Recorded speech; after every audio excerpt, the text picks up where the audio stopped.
Hello friends, welcome back to our YouTube channel.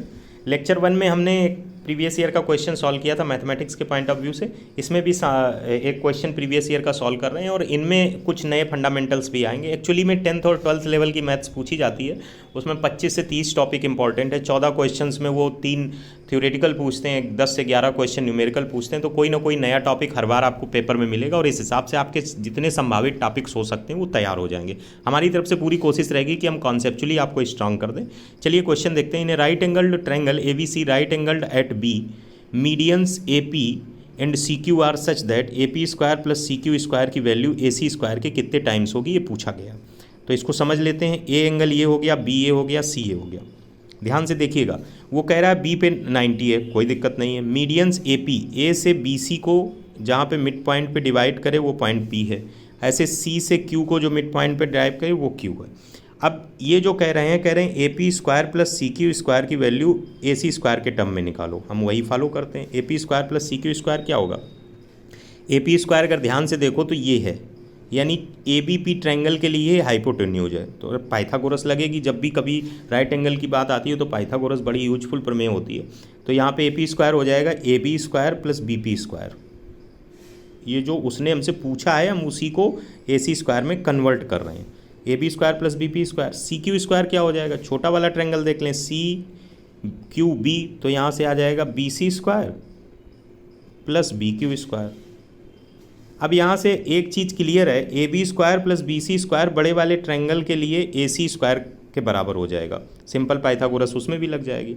फिर BP plus BQ बचेगा। तो पहले हम क्या करते हैं, इसको सिंप्लीफाइड वर्जन में जो इसकी वैल्यू है वो हो गई AC square, AB square plus BC square convert हो गया, plus BP square plus BQ square, इतना बचा। अब हमें इन दोनों को AC में कन्वर्ट करना है। तो क्वेश्चन जिस फॉर्मेट में पूछ रहा आंसर आ जाएगा। अब उस फिगर को दोबारा से देखिए। हमने ऊपर से एक मीडियन ड्रा की थी, एक इधर से ड्रा की थी। ये पॉइंट Q था, ये पॉइंट P था, ये A है, ये C है, ये B है। यहाँ से अगर PQ मिला दें तो एक छोटा ट्रायंगल और बन जा रहा है। उस ट्रायंगल में BP square plus QB square भी पाइथागोरस से PQ स्क्वायर के बराबर आएंगे, जो कि यहाँ पे भी वही टर्मिनोलॉजी है। तो इस वैल्यू को हम रिप्लेस कर सकते हैं PQ स्क्वायर से। अब अगर ट्रायंगल में आप ट्रायंगल को थोड़ा तिरछा करके देखें, मतलब B को शीर्ष मान लें, AC को आधार मान लें, तो P और Q इक्वली डिवाइड कर रहे हैं। सिमिलर एंगल प्रॉपर्टी लगाएंगे तो चूंकि ये इक्वली डिवाइड कर रहे हैं तो ये AC जो वैल्यू होगी वो PQ की डबल होगी, यानी PQ AC/2 होगा। तो जो PQ स्क्वायर होगा, सिमिलर एंगल ट्रायंगल प्रॉपर्टी से आप समझ रहे होंगे, जब लगाएंगे तो ये आधी निकलेगी इसकी। तो PQ स्क्वायर AC/2 का होल स्क्वायर यानी AC स्क्वायर 4 आ जाएगा। तो जो दिक्कत आ रही थी कि इसको कैसे AC में कन्वर्ट करें, वो भी ख़त्म हो गई। आगे वाला हिस्सा AC स्क्वायर हो गया, पीछे वाला AC स्क्वायर 4 हो गया। तो जो ये वैल्यू पूछी थी तो वो AC square plus AC square 4 convert हो जाएगी। फंडामेंटली पाइथागोरस प्रमेय लगी तो 5/4 AC स्क्वायर आ जाएगा। जहाँ पे ये वैल्यू पूछी थी जो ऑप्शन में 5/4 होगा। होपफुली क्लियर है। अगला क्वेश्चन है, right order and degree of the differential equation. इसमें जनरली मिस्टेक हो जाती है अगर हमें फंडामेंटली चीज़ें क्लियर नहीं है। ऑर्डर हमेशा याद रखिए, ये ऑर्डर ऑफ डिफरेंशिएशन है, मतलब dy/dx किया तो कुछ वैल्यू आई, फिर दोबारा डिफरेंशिएशन किया d2y/dx2। तो जो इक्वेशन दी हो उसमें मैक्सिमम ऑर्डर जो होता है वो ऑर्डर ऑफ डिफरेंशियल इक्वेशन होता है। यहाँ पे मैक्सिमम ऑर्डर d2y/dx2 है, तो ऑर्डर आपका इस इक्वेशन का 2 हो जाएगा। और डिग्री क्या होती है, उसी मैक्सिमम ऑर्डर पे कितनी पावर लगी हुई है, जो भी मैक्सिमम ऑर्डर निकला उस पर कितनी पावर है। यहाँ पे 3 नहीं आप डिग्री कह सकते, वो तो मैक्सिमम है ही नहीं। जो ऑर्डर dy/dx है मैक्सिमम तो d2y/dx2, तो यहाँ से डिग्री कितनी आ जाएगी, 2 आ जाएगी। इस कॉन्सेप्ट को मत भूलिएगा, जनरली क्वेश्चन पूछ लिया जाता है। इसके बाद क्वेश्चन है, अगला क्वेश्चन है, what is the angle y बराबर √3x + 12 lines makes with the positive direction of x axis. अगर इस क्वेश्चन को सॉल्व करने की बात करें तो सिंपली आप y बराबर mx + c रख दीजिए।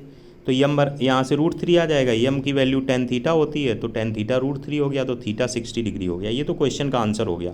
फंडामेंटली अगर क्लियर करना हो तो ये बात जान लीजिए कि एक्चुअली में जो लाइन हम बनाते हैं वो इस तरीके से बनाते हैं। ये एंगल जो होता है वो थीटा लेते हैं उसमें, और अगर आपको थोड़ा सा घुमा के उसने बोल दिया, सपोज ये बोल दिया ये थीटा है 45 डिग्री, और आप बताइए कि एम की वैल्यू क्या होगी या इक्वेशन क्या होगी लाइन की। और अगर आपने इसको एम बराबर टेन थीटा बराबर 1 कर दिया तो गलत हो जाएगा, क्योंकि जो थीटा लिया जाता है वो पॉजिटिव एक्स एक्सिस से एंटी क्लॉकवाइज डायरेक्शन में लिया जाता है, तो यहाँ थीटा 135 डिग्री आएगा। तो जनरली कभी कभी अगर फिगर से करके रिलेट कर दिया जाता है तो कंसेप्चुअली चीज़ें गलत हो जाती हैं। तो इस चीज़ को याद रखिएगा कि अगर थीटा इधर से मेजर हो रहा है तो वो गलत है, मेजर थीटा इधर से होगा, वो एम की वैल्यू होती है in anti clockwise direction. Even theory में भी पूछ सकता है कि थीटा कहाँ से मेजर किया जाता है, किस डायरेक्शन में मेजर किया जाता है, तो पॉजिटिव डायरेक्शन एक्स एक्सिस से एंटी क्लॉकवाइज डायरेक्शन में। आई होप चीज़ें क्लियर होंगी। अगला क्वेश्चन है, A and B are two event such that P A is equal to 0.3, P B is equal to 0.25, P A intersection B बराबर 0.2, then P A dash upon B dash की value क्या होगी। Actually में ये conditional probability है, Bayes theorem बोलते हैं इसको।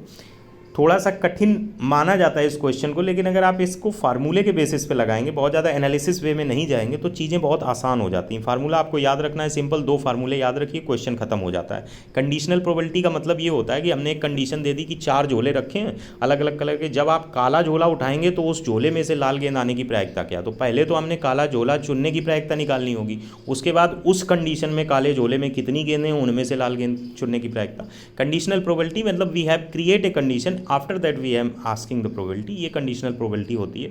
तो वही उसमें बी डैश जो नीचे होता है वो उस कंडीशन को बोलता है कि ये घटना कंडीशन से रिलेटेड है। तो पी ए डैश अपॉन जो बी डैश होगा वो एक्चुअली में क्या होगा, यहाँ पे अच्छे से समझ लेते हैं। P A dash upon B dash, इसका फार्मूला ये होता है कि जो नीचे चीज़ है वो सबसे पहले नीचे आप उसकी प्रोबेबिलिटी लिख दो, यानी पी बी डैश, और जो दोनों में है उनका इंटरसेक्शन ले लो, यानी P A dash intersection B dash.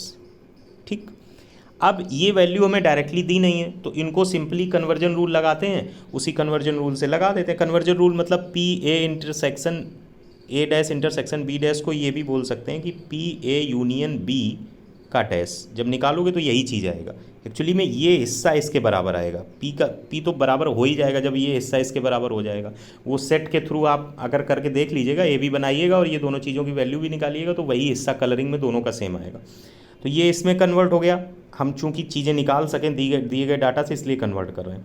और पी बी डैश को लिख सकते हैं 1 माइनस पी बी, ये भी कन्वर्ट हो जाएगा, नो प्रॉब्लम। पी बी भी हमें दिया है। अब पी ए यूनियन बी का डैश कैसे निकालें, हमें तो ए इंटरसेक्शन बी दिया है।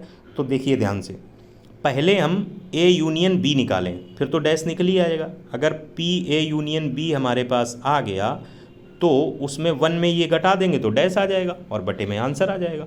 तो पी ए यूनियन बी कैसे आएगा, फार्मूला लगा दो, P A plus P B, P A plus P B और minus P A intersection B, formula लगाइए।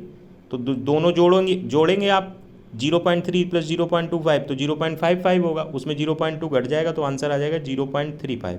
ये पी ए यूनियन बी आया। और हमें ज़रूरत किसकी थी, P A union B dash की, जो कि बराबर है फार्मूले में ऊपर न्यूमरेटर के। तो ये वैल्यू कितनी आ जाएगी, 1 माइनस 0.35। और जो फार्मूला था वो हम याद दिला दें, कोई उसमें प्रॉब्लम नहीं है। P A dash upon B dash आपका आया था वही जो वैल्यू आपने 1 माइनस 0.35 हो जाएगा, अपॉन पी बी डैश क्या होगा 1 माइनस पी बी जो कि 0.25 है। तो यहाँ से 0.65 बटे 0.75 निकलेगा, 0.65 बटे 0.65 डिविजिबल बाई 0.75, यानी 65 बटे 75 आएगा। यानी अगर भाग दो तो 13 बार इधर 5 का और 15 बार इधर, आंसर आ जाएगा 13/15। तो ये इसका आंसर होगा। उसमें कुछ है नहीं, चूंकि स्क्रीन पे स्पेस ज़्यादा नहीं है और बड़ा बड़ा लिख रहा है तो आपको ऑड लग रहा है। क्रोनोलॉजिकल ऑर्डर में आप लिखेंगे तो आप समझ जाएंगे, बस फार्मूला याद रखिए। Let's move to the next question. 2 boats leave a place at the same time, one travels 56 kilometre in direction N 60 degree E. चलो इसका अच्छे से फिगर बनाते हैं।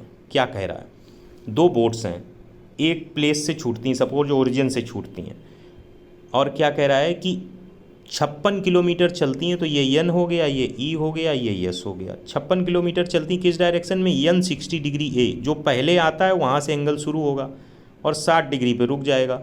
तो ये 60 डिग्री हो गया और इसने 56 किलोमीटर डिस्टेंस तय की। चलिए ठीक है। फिर कह रहा है 48 kilometre in direction yes 60 degree है, ये यस है, इधर से शुरू होगा, ये 60 डिग्री चल लिया, चलो ये 60 डिग्री चल लिया, ये कितना चला, ये 48 किलोमीटर चला। ठीक है। अब वो कह रहा है कि इनकी डिस्टेंस बताओ।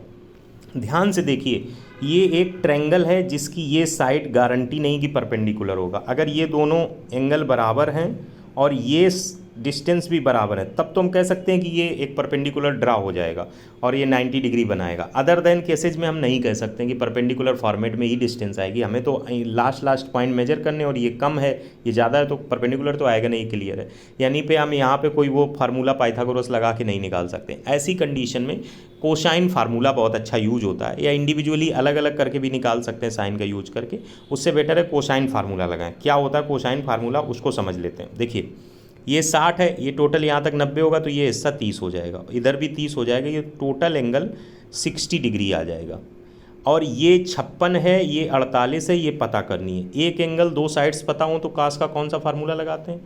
वो फार्मूला लगाते हैं जिस एंगल को पता हो उसका कॉस। यानी ये अगर हम इसको नाम दे दें ए एंगल, इसको बी दे दें, इसको सी दे दें, तो कॉस ए लगेगा। तो कॉस ए क्या होता है? B square plus C square minus ए स्क्वायर अपॉन 2bc। और बी और सी हमको पता होता है, बी और सी पता होता है, तो ये बी हो जाएगी, ये सी हो जाएगी। एक 56 हो गई, एक 48 हो गई। फार्मूला लगा दो, cos A is equal to B square plus C square minus A square बटे 2bc। यहाँ पे कॉस 60 हो जाएगा, तो ये 1/2 बराबर b square 48 square plus 56 square minus ए स्क्वायर बटे 2 इंटू 48 इंटू 56। सिर्फ ए स्क्वायर इसमें अननोन है, बड़े आसानी से आप निकाल लेंगे। क्वेश्चन खत्म हो गया। अगला क्वेश्चन है the length of the perpendicular from. देखिए इन क्वेश्चंस में जब आप ये 6-7 पेपर हमारे थ्रू लगा लेंगे तो आपका कॉन्सेप्ट क्लियर हो जाएगा। और इसके सोल्यूशन की, ये तो आप गायब हो जा रहा है, बार बार देखना पड़ेगा वीडियो। कोशिश करेंगे हम पीडीएफ फॉर्मेट में सबसे लास्ट में जो क्वेश्चंस में कॉन्सेप्चुअली चीज़ें ऐसी हैं कि मैं मान सकता हूँ कि इंजीनियरिंग लेवल पे आके आप उनमें गलती कर सकते हैं, हम कॉन्सेप्ट बना के भी दे देंगे। Don't worry about that. फिलहाल क्वेश्चन देखते हैं। The length of the perpendicular from P123 to the line this. ये क्वेश्चन बहुत अच्छा है, जीनियन है, और कम्पिटिटिव पॉइंट ऑफ व्यू से बहुत इंपॉर्टेंट है इसके कॉन्सेप्ट को समझना, क्योंकि जनरली लोग गलती करेंगे। बहुत अच्छा है, मतलब 3-4 चीज़ें इसमें बहुत अच्छी हैं।